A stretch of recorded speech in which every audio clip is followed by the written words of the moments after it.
Hello বন্ধুরা, কেমন আছো সবাই? আজকে তোমাদের সাথে এমন একটা মুভির গল্প শেয়ার করব যেটা দেখলে তোমার গায়ে কাঁটা দিয়ে উঠবে। কল্পনা করো তো, একদিন সকালে ঘুম থেকে উঠে দেখলে যে পুরো শহরটা জম্বি দিয়ে ভরে গেছে। তোমার এলাকার সব মানুষ ভয়ঙ্কর রক্তপিপাসু জম্বিতে পরিণত হয়ে গেছে। শুধু তুমি একাই সুস্থ এবং বেঁচে আছো।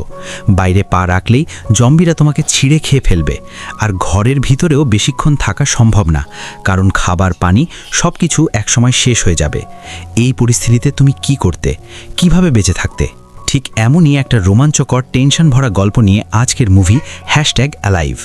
2020 সালে মুক্তি পাওয়া এই কোরিয়ান জম্বি থ্রিলার মুভির IMDb রেটিং 6.3। মুভিটা দেখলে তোমার বুক ধড়ফড় করবে। চলো গল্পটা শুরু করি। গল্প শুরু হয় দক্ষিণ কোরিয়ার সিওল শহরে।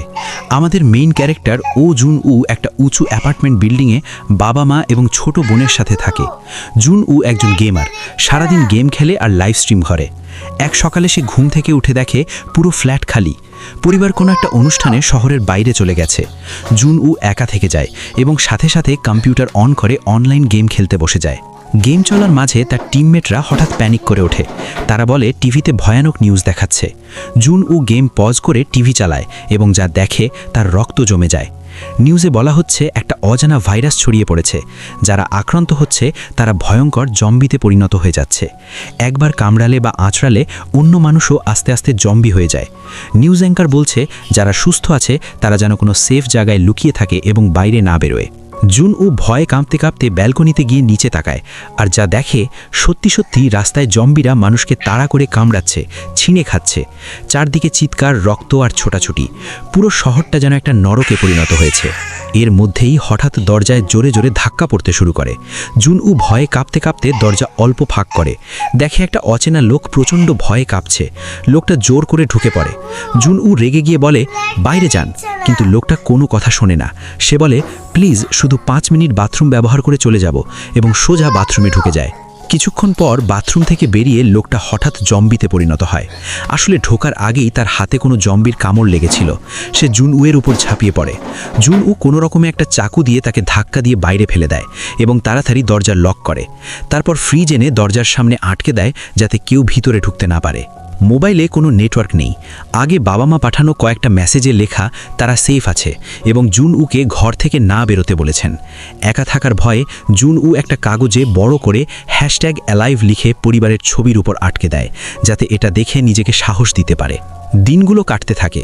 জুন উ ঘরে থাকা অল্প খাবার গুছিয়ে রাখে, ড্রোন দিয়ে আশেপাশ দেখে। চারদিকে শুধু জম্বি আর জম্বি। ইন্টারনেটও একদিন বন্ধ হয়ে যায়। সে আর গেম খেলতে পারে না। সারাদিন সোফায় চুপচাপ বসে থাকে আর ব্যালকনি থেকে নিচের ভয়ঙ্কর দৃশ্য দেখে। এক রাতে এসে দেখে নিচে একজন পুলিশ অফিসার জম্বিদের সাথে লড়াই করছে, গুলি করছে, কিন্তু জম্বির সংখ্যা অনেক। জুন উ তাকে বাঁচাতে চিৎকার করে জম্বিদের দৃষ্টি আকর্ষণ করার চেষ্টা করে, কিন্তু কোনো লাভ হয় না। তার চোখের সামনেই জম্বিরা পুলিশটাকে মেরে ফেলে, আর তার চিৎকার শুনে একটা জম্বি তার দরজায় ধাক্কা দিতে শুরু করে। ফ্রিজ সরে যায়। জুন উ ব্যালকনিতে ঝুলে পড়ে। জম্বি ভেবে সে নিচে লাফ দেয় এবং মারা যায়। এভাবে জুন উ চালাকির সাথে প্রাণে বাঁচে, কিন্তু ধাক্কাধাক্কিতে সব খাবার মাটিতে পড়ে নষ্ট হয়ে যায়। 15 দিন কেটে যায়। খাবার প্রায় শেষ, শুধু কিছু মদ বাকি। অতিরিক্ত মদ খেয়ে জুন উর হ্যালুসিনেশন শুরু হয়। তার মনে হয় সব ঠিক হয়ে গেছে, পরিবার ফিরে এসেছে। সে তাদের সাথে কথা বলে, হাসে, কিন্তু জ্ঞান ফিরলে বাস্তবতা দেখে কেঁদে কেঁদে ভেঙে পড়ে। একদিন সেলফি স্টিক দিয়ে ফোন উঁচু করে বাবার শেষ ভয়েস মেসেজ ডাউনলোড করে। মেসেজে শোনে যে মেসেজ পাঠাতে পাঠাতেই জম্বিরা পরিবারের ওপর হামলা করে। এটা ছিল তার পরিবারের শেষ কথা। এই খবরে জুন উ পুরোপুরি ভেঙে পড়ে। রাগে দুঃখে ঘরের সব কিছু ভাঙচুর করে, একটা জম্বিকে মেরে ফেলে এবং চিৎকার করে সব জম্বিকে ডেকে আনে। কোনো রকমে আবার ঘরে ফিরে আসে। 20 দিন হয়ে গেল। খাবার, পানি, বিদ্যুৎ সব শেষ। সরকার জম্বি মারতে বোমা ফেলছে। জুন উ পুরোপুরি হতাশ। সে গলায় দড়ি লাগিয়ে আত্মহত্যা করতে যায়। ঠিক তখনই সামনের বিল্ডিং থেকে লেজার লাইট মেরে কেউ তাকে থামায়। দেখা যায় সামনের বিল্ডিংয়ে কিম ইউ বিন নামে একটা মেয়ে বেঁচে আছে। সেও জুনুয়ের মতোই অনেক দিন ধরে ঘরে একাবন্দি। তার অবস্থাও খুব খারাপ, কিন্তু এতদিন পর একজন জীবিত মানুষ দেখে দুজনেই প্রচণ্ড খুশি। তারা ব্যালকনি থেকে ইশারায় কথা বলতে শুরু করে।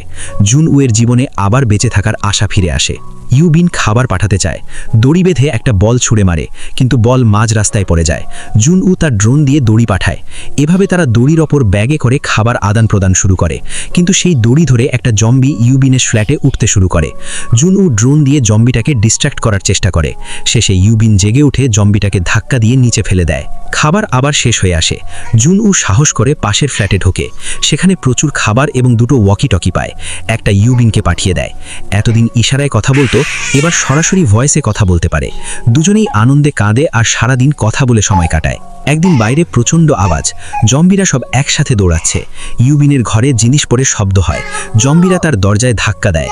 জুনউ চালাকি করে পাশের ফ্ল্যাটের ল্যান্ডফোনে কল করে শব্দ করে জম্বিদের সরিয়ে দেয়। দুজনে বোঝে এভাবে বেশি দিন টিকবে না। ইউবিন বলে জুনউয়ের বিল্ডিংয়ের 8 তলা জম্বি ফ্রি। তারা দড়ি দিয়ে নিচে নেমে ওই তলায় যাওয়ার প্ল্যান করে। রাস্তায় নামার সাথে সাথে জম্বিরা তাড়া করে। কোনো রকমে লিফটে ঢুকে 8 তলায় পৌঁছায়, কিন্তু জম্বিরা সিঁড়ি দিয়ে উঠে আসছে। হঠাৎ একটা ফ্ল্যাটের দরজা খুলে যায়। একজন লোক তাদের ভিতরে টেনে নেয়। লোকটা বলে সেও অনেকদিন ধরে লুকিয়ে আছে আর রেডিওতে শুনেছে হেলিকপ্টার আসছে, ছাদে গিয়ে অপেক্ষা করতে হবে। সে তাদের খাবার পানি দেয়, কিন্তু খাবারে ড্রাগ মিশিয়ে দুজনকে অজ্ঞান করে। তার জম্বি হয়ে যাওয়া বউকে খাওয়ানোর জন্য ইউবিনকে ঘরে ছেড়ে যায়। ইউবিন চালাকি করে জম্বি বউয়ের মুখ ঢেকে রাখে। লোকটা দরজা খুলতেই জম্বিকে তার উপর ছেড়ে দেয়। লোকটা মারা যায়। ইউবিন গুলি করে দুজনকেই শেষ করে। গুলির শব্দে আরও জম্বি আসে। দুজনে হাল ছেড়ে দেয়। ইউবিন জুনউকে গুলি দিয়ে বলে, প্রথমে আমাকে মারো, তারপর নিজেকে, জম্বি হয়ে মরব না। জুনউ কেঁদে কেঁদে রাজি হয়। ঠিক তখনই দূর থেকে হেলিকপ্টারের আওয়াজ আসে। তারা ছাদে ছুটে যায়। জম্বিদের সাথে লড়াই করে ছাদে পৌঁছায়। হেলিকপ্টার এসে তাদের তুলে নেয়। ওড়ার সময় নেটওয়ার্ক ফিরে যায়। বন্ধুদের মেসেজ আসে। জুনউ একটা সেলফি পোস্ট করে যাতে লেখা #অ্যালাইভ। রেডিওতে খবর, 50,000-এরও বেশি মানুষ জম্বি হয়েছে, কিন্তু সরকার নিয়ন্ত্রণে নিয়ে নিচ্ছে। আরও অনেকে তাদের মতোই ঘরে লুকিয়ে বেঁচে ছিল। এখানেই মুভির গল্প শেষ। এই মুভিটা শুধু জম্বি থ্রিলার নয়, এটা একাকিত্ব, হতাশা এবং বেঁচে থাকার লড়াইয়ের গল্প। তো বন্ধুরা, ভিডিওটা কেমন লাগলো কমেন্টে জানাও। ভালো লাগলে লাইক করো, শেয়ার করো এবং চ্যানেল সাবস্ক্রাইব করে পাশের বেল আইকনটা প্রেস করে দাও যাতে নতুন ভিডিও মিস না করো। আবার দেখা হবে নতুন একটা দারুণ মুভি নিয়ে। Take care, bye by.